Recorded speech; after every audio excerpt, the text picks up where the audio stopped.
blocking me? You didn't have Yeah, he's in a box. a box. A box.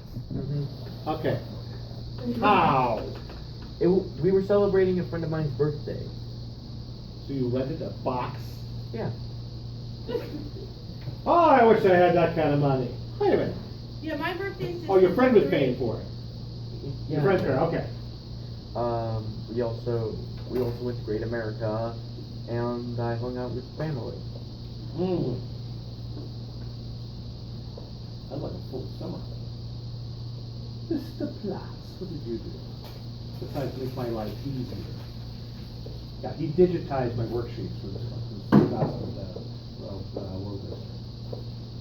Well, in June, we went to Monterey because my grandma has a timeshare there. And, Pacific Grove, technically, but, and then in July, they went on a driving trip to Canada. Canada? Yeah. Wow. Vancouver. Not bad. Where did you go in Canada? Well, first, on a ferry to, Victoria, I think it was called. And then, another ferry to Vancouver. Cool. Okay. Cool. So Tyler, you have your passport. Yeah. Yeah. He's a world traveler. He's international. Okay, Samantha, I babysit. made money. No. Oh. Yeah, and I went to the state fair. I saw a free concert. And my dad bought $100 for a pool table. That's cheap for pool For table. for my dad's birthday and their anniversary. Then what? My mom and dad's anniversary. Oh, We bought anniversary, okay. the pool table game. That's through their gift. $100 for it. That's cheap. I've seen those things up for 20,000. Mom. Just a second here. You're next. Marlon.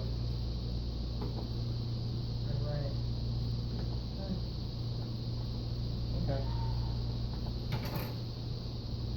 Nothing has been done.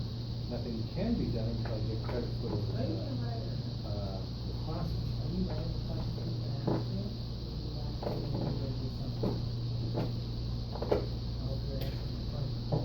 Yeah, that's fine. Mike. Yeah.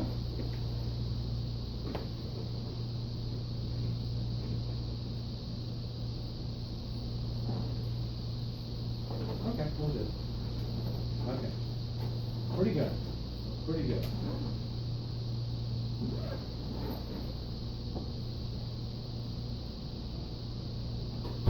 Okay, we'll do that. So, we'll make the Cam, you have her.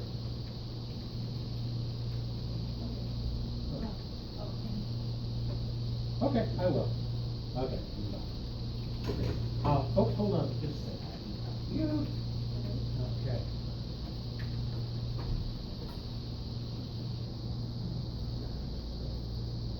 What's that? Yeah. You know where it is. Yeah. Helena. Okay.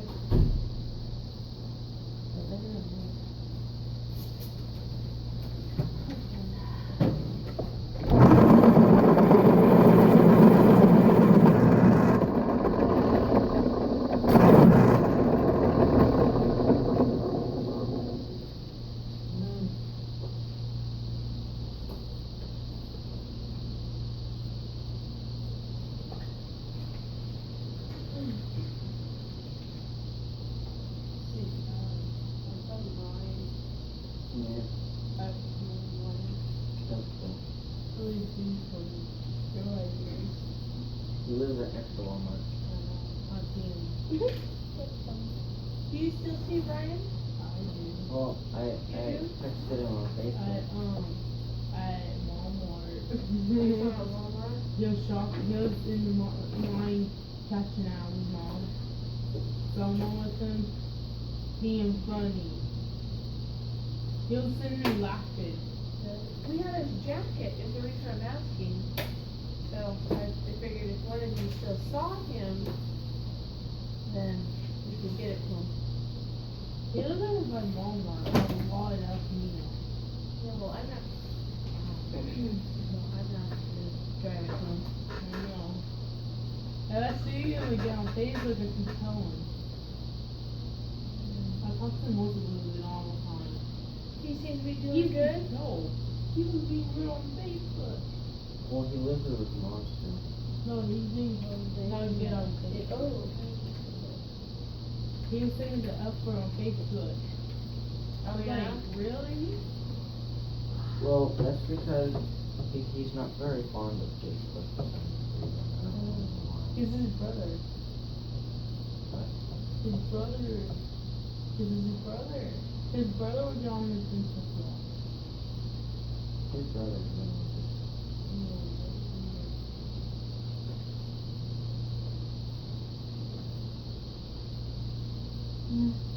Hey Frank, Mm-hmm. have you ever emailed the, PhD secretary? No. I have no idea what, okay. I just, I have her first or last name, but it's not getting me to her. has she ever emailed you? Yeah, that's my next step. I was going through the employee list right now. But no luck. But yeah, that's a good idea.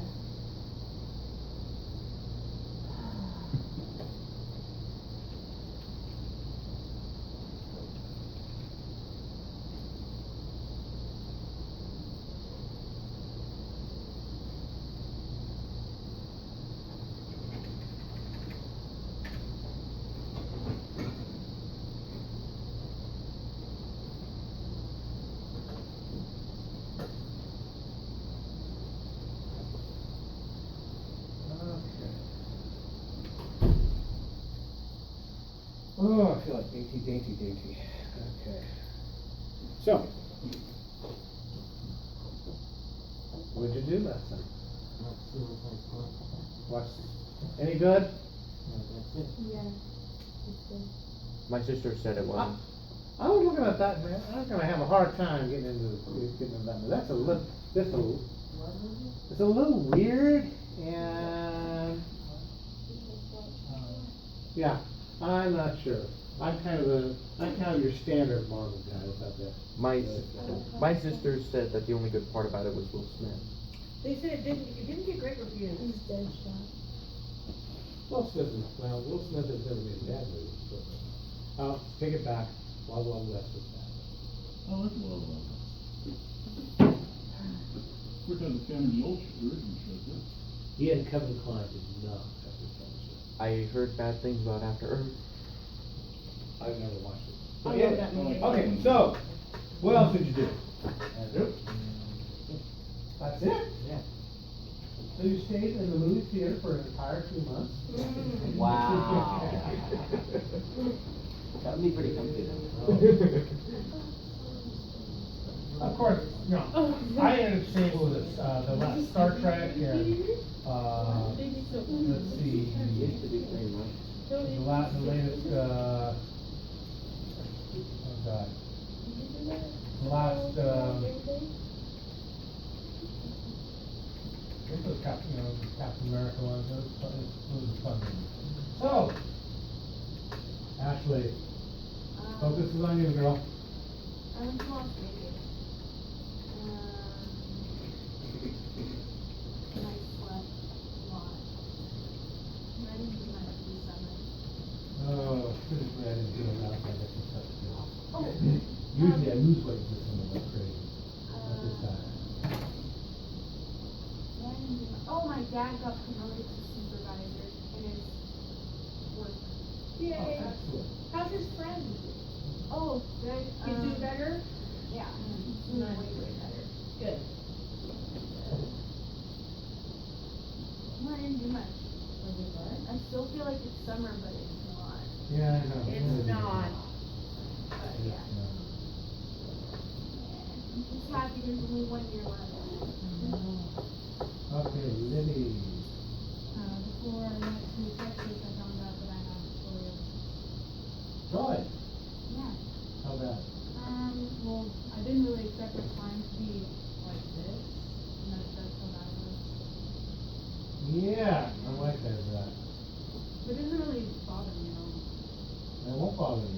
you can recall. And that was one of the That's why I reasons, got. I don't think you're gonna have much problem with it. And then I went to Texas with the family before July, and then I went camping with the Santa Cruz, and then I went to Cool.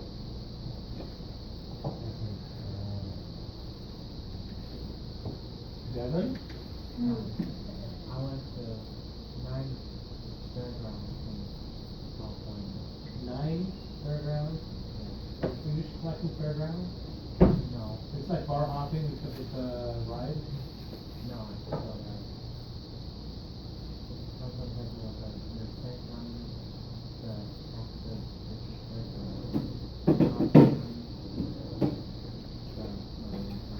So are your parents selling something in those county fairs or? Wait, They work, Full okay. District? And then I Well, went there, I to think my that's- dad's house. Cool. I think you need a Found purple it one. in Staples. Purple. Ah. What classes? Oh, I go to county fairs? I've never been to one though. I thought you were in summer. Okay, Kat.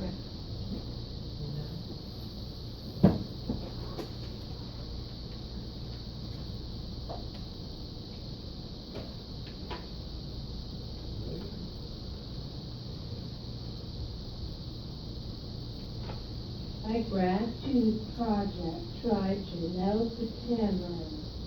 She graduated at Project Thrive from her old helper Janelle to her new helper Tamara. Oh. She's like her physical ed there. Oh. Supports them and stuff. Oh, Doing okay. tricks. Good. I am so glad to, oh, and I will email, first names of everybody in here, so that you put them in, oh, by the way, just to let you know, it's not a confidentiality, but everyone's first name does go home to, her mother, so that, they can be installed in her Dynavox. So Kathy, if anyone wants to talk to you, using your name. Any problems with that or anything? Okay, no problems with that? Okay, I just wanna make sure. So, those will go home as soon as we can. Okay, let's get going. Got a question. How many people here, well, you know what? I'm not gonna even bother with that. Half my classes are kids who have not, had US history, in middle school. And what I need to do, I'll get to just a minute, is figure out where exactly to begin. A lot of the teachers here start off pretty much at the Civil War. It's kind of considered that the Second American Revolution. But if you don't have a good background of what it is that drove America to declare its independence, and what caused America to have to draw up the Constitution, we can't really understand what happens with the Civil War. The Civil War is America's second revolution because it makes the Constitution apply at the local level. Before the Revolution, Massachusetts has a state religion because the Constitution only applies at the federal level. The Bill of Rights only applies at the federal level. So Massachusetts can have a state religion. South Carolina can make it the death penalty to advocate for abolition. They can get away with it. I don't think they ever kill anybody over it, but they can get away with it because states' rights. After the Civil War, all that's gone. Your First Amendment rights are your First Amendment rights flat out, even to some extent, even in the classroom. The city can't say you can't say something, the state can't say it, and the feds can't say it. So the Bill of Rights applies all the way down. That is kind of a Second American Revolution. To bring that Bill of Rights to, instead of just applying to federal government, to make it to apply to all. Even when you're in court, you can just say whatever you want. No. because in court, because of the proceedings, eventually you'll get your chance to say what you want, but you may pay a penalty for it. Because in court, if you just blurt out something, even lawyers don't get to do that. Let's say, speak when you're allowed to speak. Oh, if you insist on interrupting, there'll be a $2,000 fine. Actually, you usually start with $150 first. It's enough to, you can follow instructions in court. Or, if you're just calling the judge a bleep, bleep, bleep, bleep, bleep, bleep, oh, thank you very much. So you have no, you don't feel sorry at all that you committed this crime. Well, let me tack on a couple more years. Yeah. So, you have First Amendment rights, but in court, who decides what your rights are? The courts. Don't forget that. Okay. So, First Amendment rights. You do have First Amendment rights here at school. Except, and this is back up at Supreme Court, whether you're going to disturb the order or the safety of your fellow students. And, by the way, calling your teacher a bleep, bleep, bleep, bleep, does have consequences. Never forget that. Okay. Those are also part of our duties to provide a safe and effective learning environment for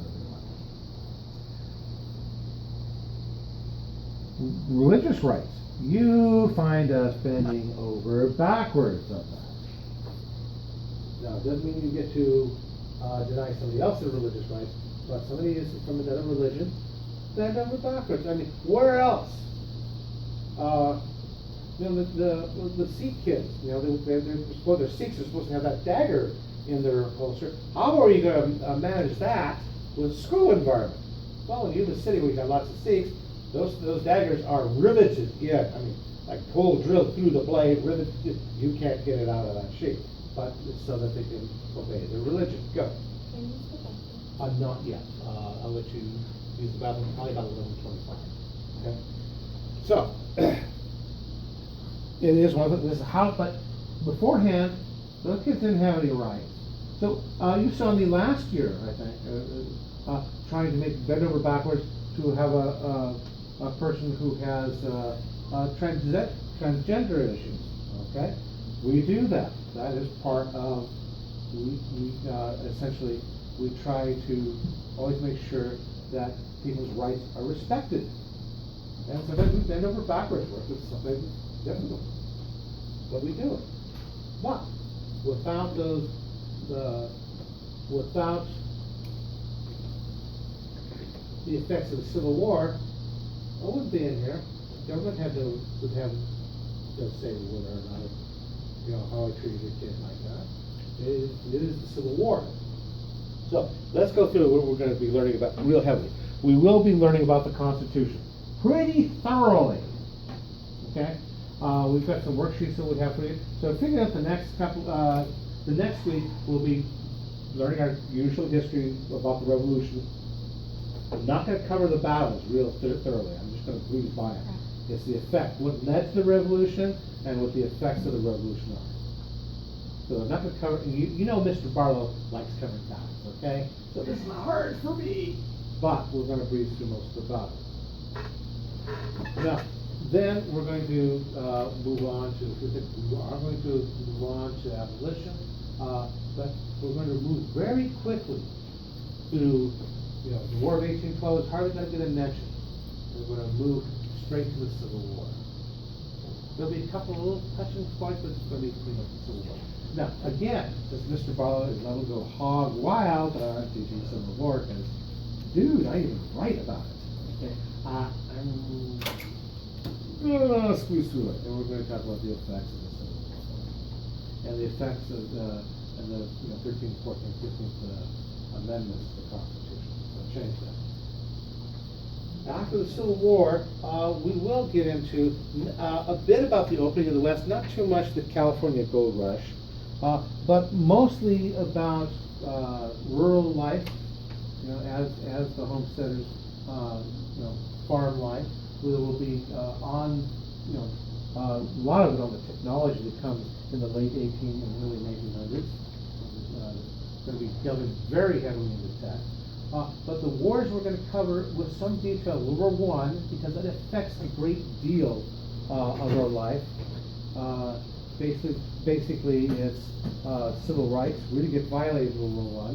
Not as badly as it did in some parts of World War II, but it's a different flavor. But when we talk about the civil rights, but also how it changes, how America's place in the world changes. After the First World War is done and everybody is destroyed, America is 50% of the world's economy. Now, people look like, well, America's not great anymore because you're not 50% of the world's economy. Going, how could that possibly maintain unless we went around and bombed everybody to maintain that rate? Okay? We can't be half the world's economy. We were then because everybody else was in wreckage. Now that we have developing countries, and if we're turning out to be 30% of the world economy, we're doing real good. I don't expect that to stay, because that means that everything has to stay down.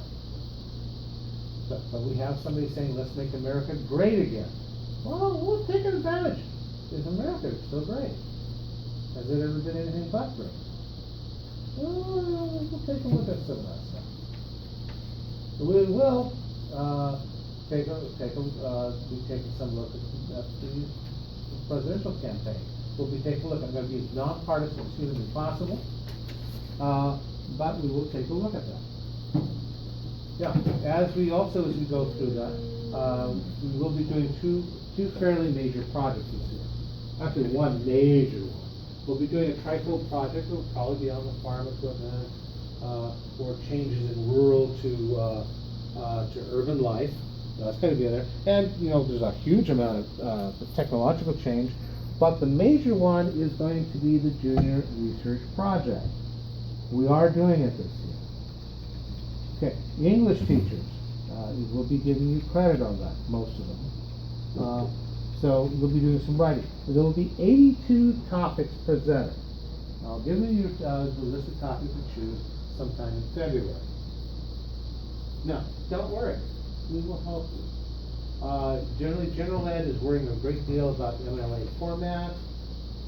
We are to some degree, but mostly it's about being able to find the information, to put the information together in a comprehensible form. So that's what we'll be looking at. Okay.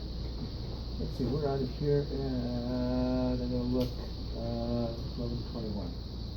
Okay. So, we do have quite a bit of work. Need your books tomorrow. Say it again.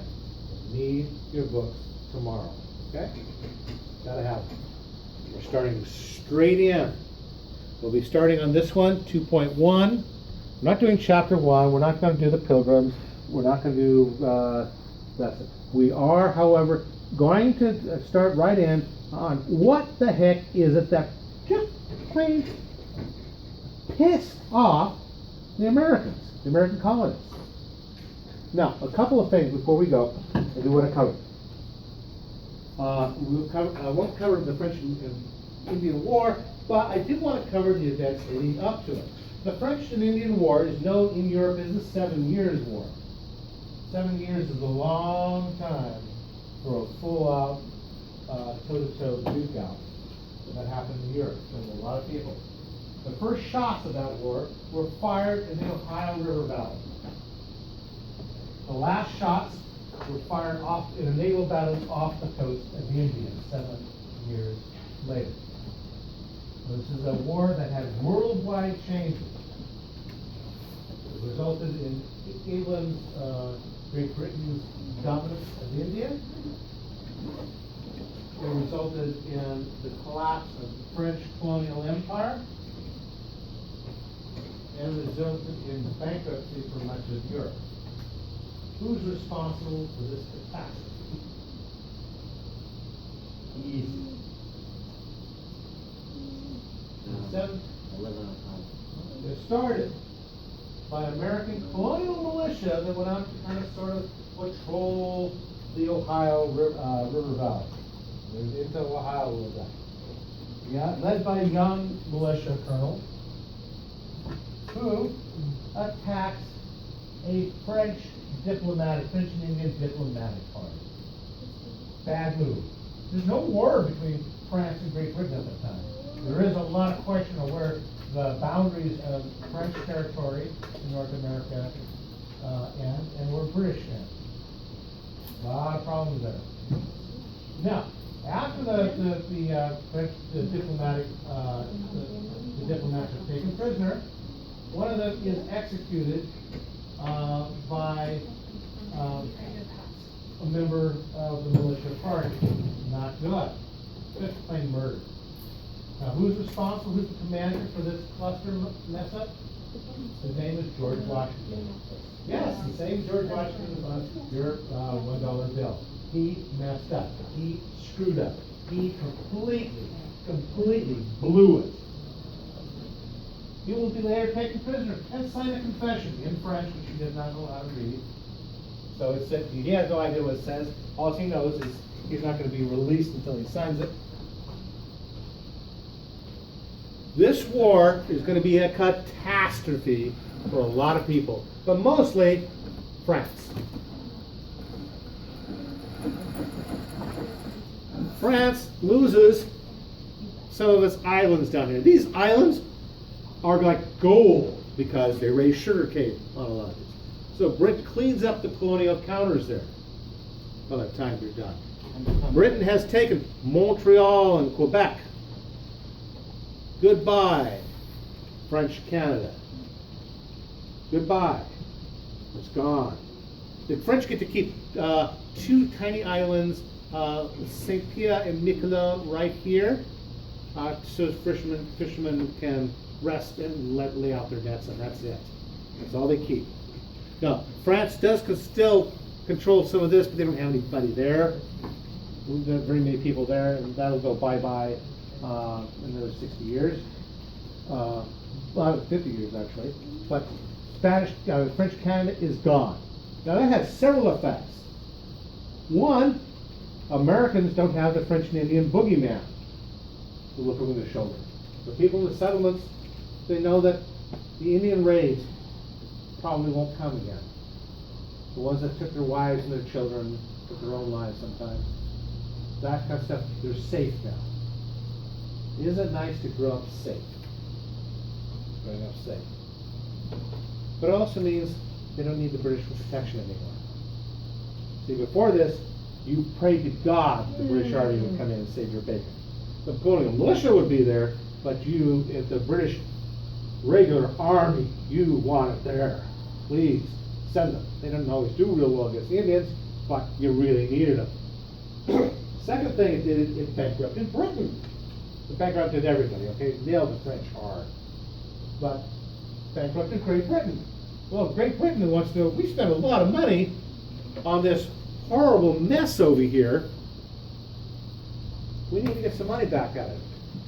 And also, not just get some money about it, what have the colonists been up to for the last 100 years? It's like letting kids go around with no supervision. Come on, we got to bring them back under supervision, and it's time to tax them. Those guys pay one ninth the tax that the people in Great Britain do, and they receive most of the military support that Great Britain has to offer. Come on, they need to pay some. So we see a whole series of crap. One, you have an America which is grateful for all of about 30 minutes. We're getting rid of the French threat. It becomes, what have you done for me lately? I hate to say it, Americans are bad with gratitude. We really are. That's something we're bad at. The British, on the other hand, are sometimes really bad at leadership.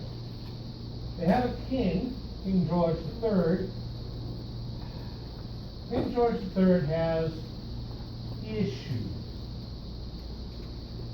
He goes through periods of his life where he's not thinking really clearly.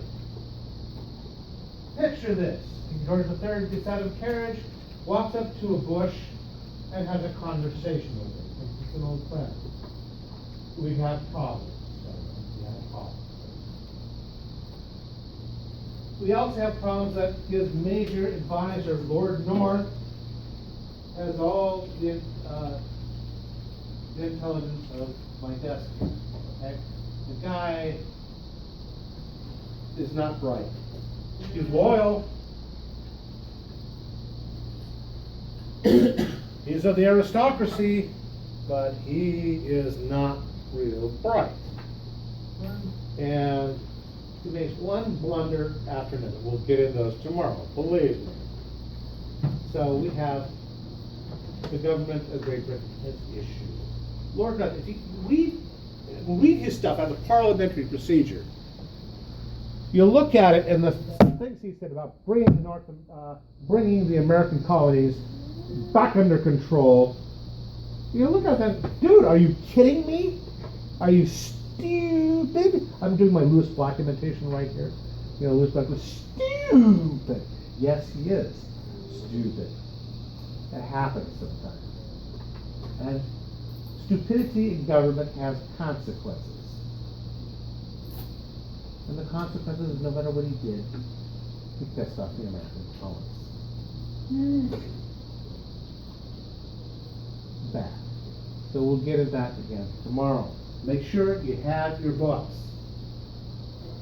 But I want to let you know it didn't have to end this way.